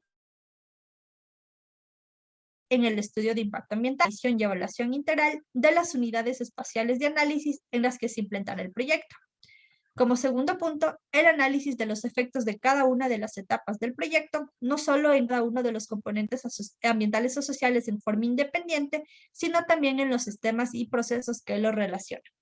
Y tercero, a través de la evaluación integral del estado de los componentes y sistemas socioambientales, se puede diseñar un sistema más adecuado de monitoreo de indicadores, el diseño de modelos, proyecciones, estudios multitemporales y demás herramientas que aseguren una mayor capacidad de gestión ambiental del proyecto con menor probabilidad de generación de daños o de pasivos. Comento, si es que nosotros obviamente detectamos a tiempo las diferentes falencias que puedan generarse en el proceso y se adoptan estos mecanismos que nos permitan garantizar que se van a tomar todas las medidas para que eventos similares no ocurran en el resto de línea del tiempo de duración del proyecto, vamos a asegurar justamente que hay una menor probabilidad de que se genere algún tipo de impacto o daño. Al igual que en la fase anterior, tenemos un organigrama en el que nos muestra cuál sería la ejecución del proceso de forma simplificada. Y el tercer caso que tenemos es el de la compensación aplicable. En este caso nos indica que un pasivo se configura cuando en el proceso de desarrollo de un proyecto se ha cumplido una de las siguientes condiciones. Primero, que existan impactos no identificados ni declarados en el estudio de impacto ambiental, por ende que no forme parte de los planes de gestión en el plan de manejo ambiental. Segundo, impactos o daños que habiendo sido identificados en el estudio de impacto ambiental no han sido adecuadamente manejados, existiendo evidencia de la persistencia de afectaciones a los componentes o sociales relacionados. Y tercero, eventos o accidentes que generaron daños, pero que no fueron manejados en forma efectiva. Y de la misma forma que evidencian la persistencia de afectaciones a los componentes ambientales o sociales relacionados. Vamos a ver cómo más o menos funciona esto. En el primer caso que nos trata acerca de impactos no identificados, puede ser que nosotros al momento de establecer cuál es el área de nuestro proyecto, no hayamos realizado un trabajo adecuado de levantamiento de información y durante el desarrollo del proceso apenas identifiquemos o no hayamos querido declarar con antelación que había algún tipo de pasivo ya inicial, tanto causado por nosotros como de pronto por algún otro operador que no sabemos su origen, pero que estaba en el área que es de nuestra propiedad y por tanto de nuestra responsabilidad. Y en el segundo y tercer caso, como pueden leer ustedes ahí, son justamente aquellas acciones o aquellos impactos o daños, más bien dicho, que a pesar de que fueron identificados, no se realizaron acciones suficientes como para retornar a las condiciones originales de la zona. Es decir, si es que por ejemplo, identifique un derrame, probable realicé el retiro de suelo, por ejemplo, hasta el nivel en el que se encontraba el derrame y puede ser que todavía hayan quedado restos del mismo en la zona y que por razones climatológicas, etcétera, se produzcan como que un nuevo afloramiento de estas que evidencia que el proceso no fue realizado de forma correcta. O que, por ejemplo, yo realice alguna actividad, aplique alguna tecnología de remediación, pero que los límites que haya obtenido teóricamente al finalizar mi proceso sigan sin cumplir a los límites máximos permisibles que se encuentran establecidos en normativa, a pesar de que he aplicado diferentes operaciones y he desarrollado técnicas, etcétera, puede que con ellas todavía no logre estas condiciones. Entonces, todos estos casos están contenidos dentro de este tercer nivel de aplicabilidad. El documento nos dice además que las medidas compensatorias en este caso deben buscar la determinación del valor de uso de los componentes o servicios ambientales o sociales afectados, degradados, alterados o perdidos, y además tratar de devolver su funcionalidad. Adicionalmente, se debe precisar un valor que repare el valor intangible y las estrategias que procuren restituir el daño inmaterial o al menos lo aminoren. La compensación al nivel de pasivos se aplica al ámbito comunitario. La compensación se entiende como parte de la restitución de derechos colectivos y se enfoca en las medidas que satisfagan a las poblaciones afectadas por las fallas en el desarrollo de un proyecto. Para los casos de daños a particulares, se aplicarán los mecanismos de indemnización que serán detallados en un documento que configura como una forma particular de compensación. Como les decía, obviamente en este caso la diferencia es que es en monto económico y no en algún tipo de obra o servicio. En caso de perjuicios económicos de daño moral y lucro cesante, en lo posible se identificarán acciones que los rehabiliten y se tomarán acciones indemnizatorias. Los daños inmateriales o intangibles son considerados como un ámbito especial y aparte por su relevancia cultural y social. Las acciones de compensación en cada ámbito se establecen luego de un análisis de las condiciones de la zona y de las afectaciones recibidas de forma integral y completa, identificando los elementos que se afectaron negativamente en las relaciones ecosistémicas y sinérgicas de los individuos y poblaciones debido a fallas en la gestión de impactos de una actividad económica. Igualmente tenemos nuestro esquema que nos sintetiza el modelo de actuación en este caso. Y finalmente nos indica que para la compensación por pasivos, la evaluación se va a realizar incluyendo el valor de pérdidas con un costeo de cálculo de pérdidas de materia prima y productos de consumo final, costos de acciones de protección y seguridad de abastecimiento de bienes y servicios. Si recuerdan lo que les comentaba de ejemplo de la provisión de agua segura, entra dentro de este segundo punto. Costos por daños a la salud de la población, costos de afectación al patrimonio intangible y otros costos asociados como servicios ambientales, costos de estudios, laboratorios, logística, gestión institucional, entre otros. Si ustedes recuerdan, me parece que eso veíamos en la clase del martes o el miércoles, no recuerdo bien, yo les comentaba que muchos autores nos indican a la gestión institucional como parte de los costos que se utilizan en las metodologías de valoración, justamente haciendo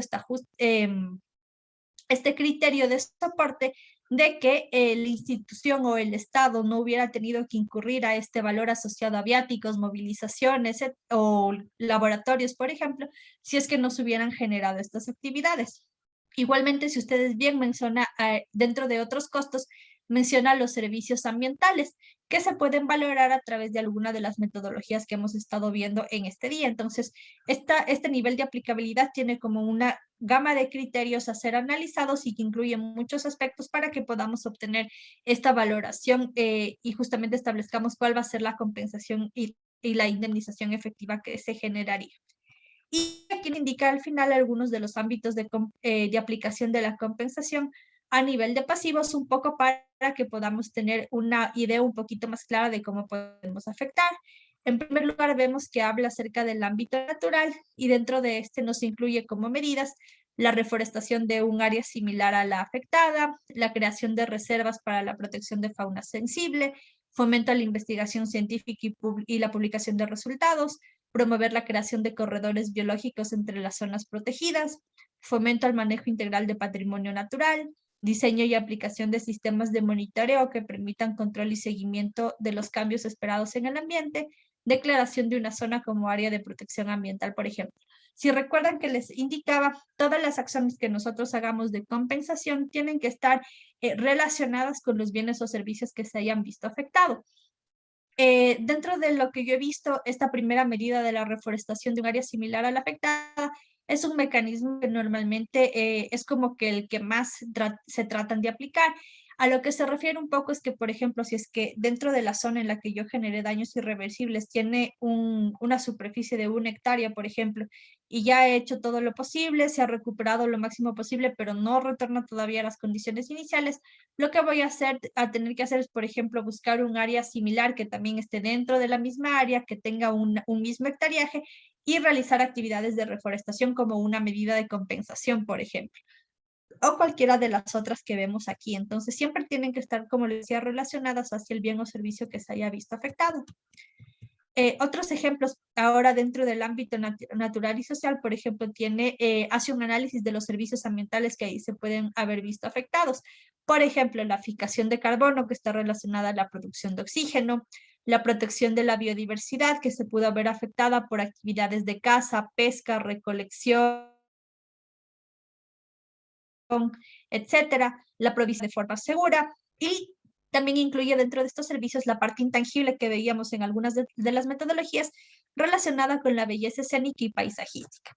Estas medidas, como pueden ver, buscan restituir el valor de uso de estos servicios ambientales. Podemos tener aquí, por ejemplo, la restitución de fuentes de aguas de la población, restitución del componente perceptual de paisaje o recreación, o restitución de las fuentes de alimentos. Y finalmente, a nivel social, nos indica que se pueden tener o contemplar estas medidas como proyectos pro dependencia económica de la actividad o proyecto. Por ejemplo, si es que en una zona se está realizando algún tipo de actividad de minería que estaba haciendo de forma ilegal y está causando afectaciones al ambiente, la idea es tratar de desarrollar diferentes proyectos, por ejemplo, hacia la agricultura, la ganadería, algún otro tipo de proyecto turístico, por ejemplo, dentro de la comunidad, que reemplace a esta actividad económica que estaría generándonos afectaciones. Tenemos también el desarrollo de proyectos en el área de salud, agua segura, saneamiento básico, educación, capacitación, atención integral, atención prioritaria con enfoque de género, generacional, familiar, comunitario o intercultural, la promoción del uso de medicina ancestral e investigación científica de la misma, mejoramiento de relaciones comunitarias con la empresa y mejoramiento de relaciones laborales con la empresa. Es decir, que también parte de estas actividades de compensación incluya el contratar a los habitantes de estas poblaciones dentro de las labores que realiza la empresa. Por último, dentro del ámbito natural, social e intangible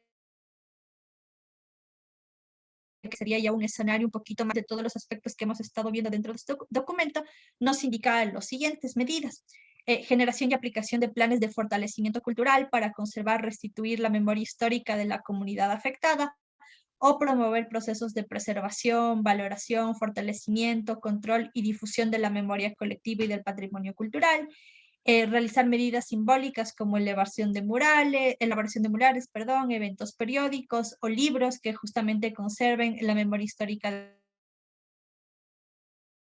de la comunidad afectada, influimiento, valoración y afirmación de diversas entidades socioculturales y creación de centros para preservar la cultura, tradición e idioma de las poblaciones vulneradas. Entonces, como ven, mientras más aspectos se van integrando, las propuestas obviamente adquieren un carácter mucho más global, más holístico, y estas son básicamente algunas guías que entrega este documento para que se puedan establecer estos procesos de compensación hacia las comunidades. No sé si alguien tiene alguna pregunta de este documento, por favor. No se olviden, igual que les hago llegar, solicitaría a Rodrigo que se lo suba al aula virtual para que también lo tengan disponible ahí. Listo, si es que no tenemos ninguna pregunta, por favor, no sé si es que están listos para que en estos minutitos que nos quedan podamos realizar la actividad que teníamos contemplada en el Kahoot. Por favor, les voy a proyectar ahorita justamente la página para que puedan acceder al código y podamos empezar para aprovechar estos minutitos que nos quedan. Listo, ahorita les proyecté, por favor, no olviden ingresar, coloquen su nombre y demos unos 3 minutitos para justamente que se conecten todos, por favor.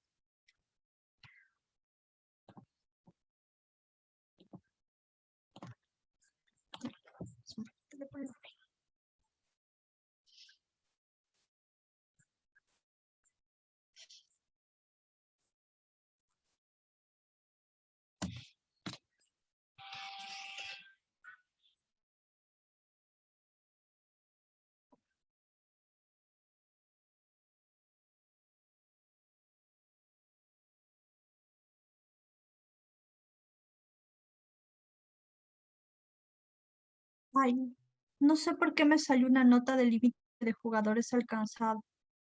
Chicos, ¿alguien tiene problema para ingresar? Sí, me salió lo mismo, un límite alcanzado. Y, a ver, déjenme un momentito, voy a salirme un ratito, ya les veo si es que puedo arreglar no sé por qué me salió esta nota, voy a ver si es que les puedo arreglar. Denme un minutito, por favor, chicos.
Ya chicos, verán, les revisé, pero me parece que como estoy utilizando la opción que es gratuita del Kahoot, me deja ahorita solo hacerlo para 3 personas máximo, entonces no vamos a realizar la actividad así, porque no sería la idea de que solo estén 3 personas, sino que realicen todos.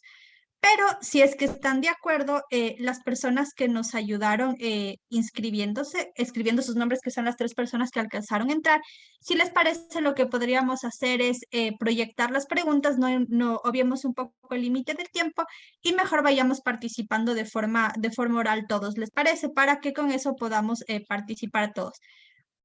Entonces, voy a proyectar la pregunta y la persona que esté lista para justamente que sepa la respuesta, activa su micrófono y la dice. Por favor. Voy a empezar entonces con las dos personas que estaban ahorita. No hay necesidad de que contesten en el programa si es que no desean, no hay problema. Pero como les digo, si es que alguien está listo, activa su micrófono y nos ayuda. Nuestra primera pregunta nos dice, el acuerdo ministerial que determina los lineamientos técnicos y alcance de daño grave es el acuerdo 064, el 074, el 084 o el 094. ¿Quién conoce la respuesta, por favor? 084. Listo, Cristian, muchísimas gracias. Efectivamente, el acuerdo 084, como veíamos la clase del día jueves, justamente es el acuerdo en donde se recogen los lineamientos de daño grave. Muchas gracias, Silvana, también que nos ayudaste con la respuesta por el chat. Muy gentil por tu participación. Listo. Nuestra siguiente pregunta nos dice, ¿el daño grave a ecosistemas frágiles se relaciona con el delito de invasión de áreas de importancia ecológica? ¿Verdadero o falso? ¿Quién nos ayuda que ya no sea Cristian? Otra persona, perdón, que quiera participar, por favor.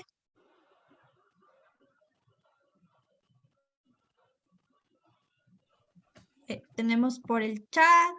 Antonia nos comenta que verdadero. Efectivamente, Antonia, muchas gracias. El daño grave a ecosistemas frágiles está relacionado con el delito de invasión de áreas de importancia ecológica.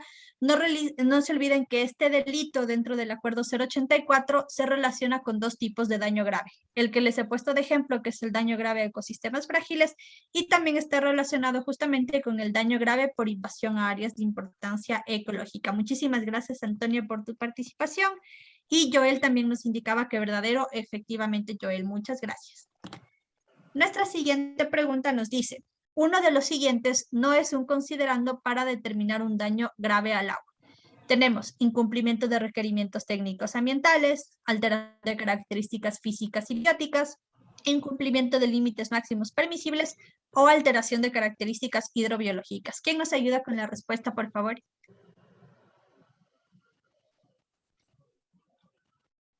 Y ya les ganó el programa antes de que alguien nos ayude. Ya, Antonio nos colocaba la primera opción y Silvana en cambio nos colocaba la tercera. En realidad, considerando que no forma parte de la determinación de daño grave, es la alteración a características físicas y bióticas. Recuerdan que la clase del jueves veíamos que dentro del agua, una de las condiciones para que se configure el daño grave era que 3 condiciones se cumplan de forma simultánea. Y estas 3 condiciones son el incumplimiento de requerimientos técnicos ambientales, el incumplimiento de límites máximos permisibles dentro de las descargas y la alteración de características hidrobiológicas. Entonces, esta alternativa de características físicas y bióticas no forma parte de los considerandos y por tanto a través de ella no se determina un daño grave. Eso recuérdenlo siempre. Estas 3 que están, que eran las otras opciones, son las que tienen que conformarse simultáneamente. Vamos con nuestra siguiente pregunta. Nos dice, el artículo 257 del COIP indica que la autoridad ambiental debe determinar los lineamientos para daño grave, verdadero o falso. ¿Quién nos ayuda, por favor?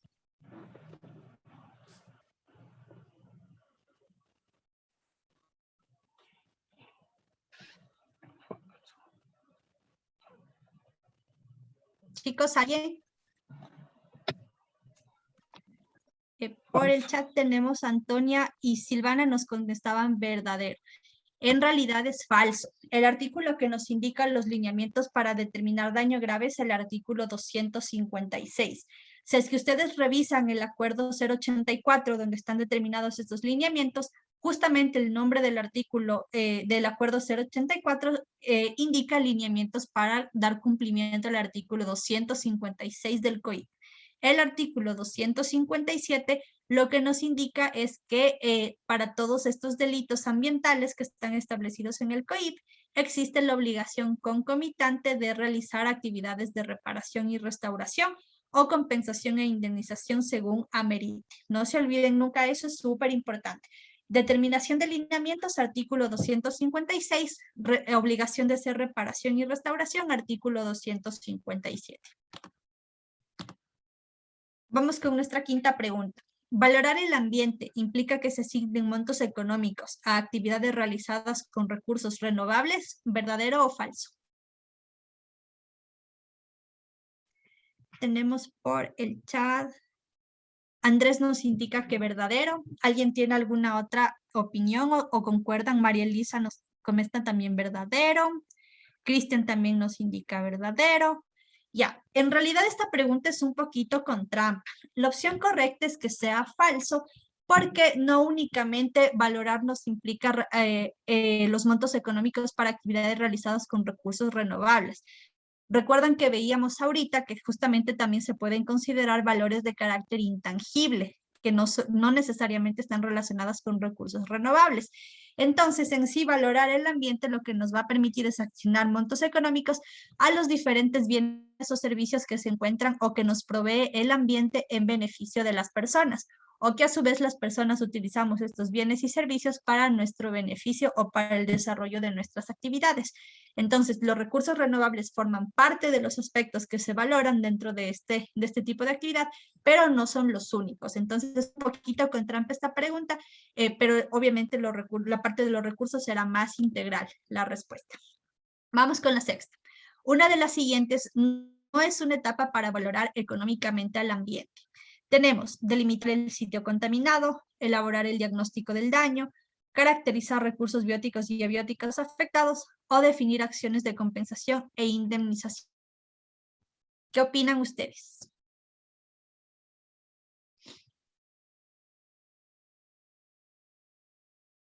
Teníamos, justo ahorita nos llegó una respuesta que nos decía Antonia, acciones de compensación.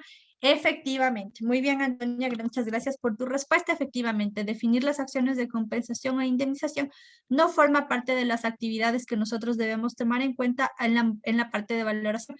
Recuerden que esto veíamos el día viernes y establecíamos ¿cómo se llama? El establecimiento de la zona en la que nosotros vamos a realizar estas actividades, la delimitación de la misma, elaboramos justamente nuestro diagnóstico, la caracterización de los recursos y establecíamos lo que iban a ser ya nuestras acciones en sí. Entonces, esta parte de compensación no forma parte de esas actividades.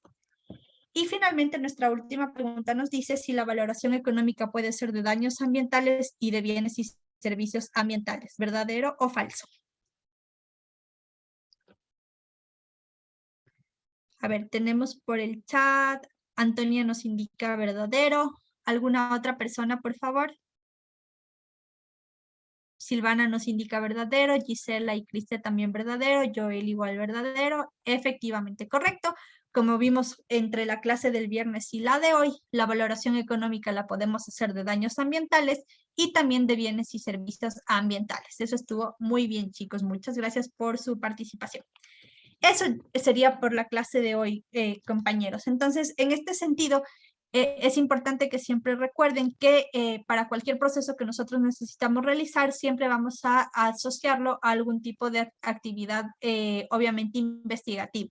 Siempre fomenten en ustedes que busquen la mayor cantidad de información de fuentes confiables para que puedan tener, obviamente, información certificada, los medios de verificación apropiados y todo el sustento técnico para las actividades que ustedes realizan. Entonces, les agradezco muchísimo por su participación el día de hoy. Les pido disculpas por el problema que tuvimos con el Kahoot. Voy a ver si es que puedo generar una nueva actividad de esta sin que me den un límite de personas. Y si tengo algún problema, pues buscaré otro mecanismo para que podamos realizar estas actividades. Ya, el día de Estimada mañana... Michelle. Sí, Lenin, perdón, teníamos una pregunta. Cuéntame. Claro. Sí, porfa. Podríamos hacer tipo de preguntas relacionadas o similares a lo que va a ser la prueba, un poco para orientarnos cuál va a ser el contexto de la prueba. Sí, esa actividad la tengo planeada para el día miércoles. Como Rodrigo les mencionó, el día miércoles vamos a tener únicamente 1 hora de 8 a 9. Entonces esa hora la vamos a aprovechar para ir solventando dudas y vamos a tratar de hacer ejercicios justamente con algunas preguntas tipo para que ustedes puedan repasar para su prueba. Entonces eso lo vamos a hacer el día miércoles sin problema.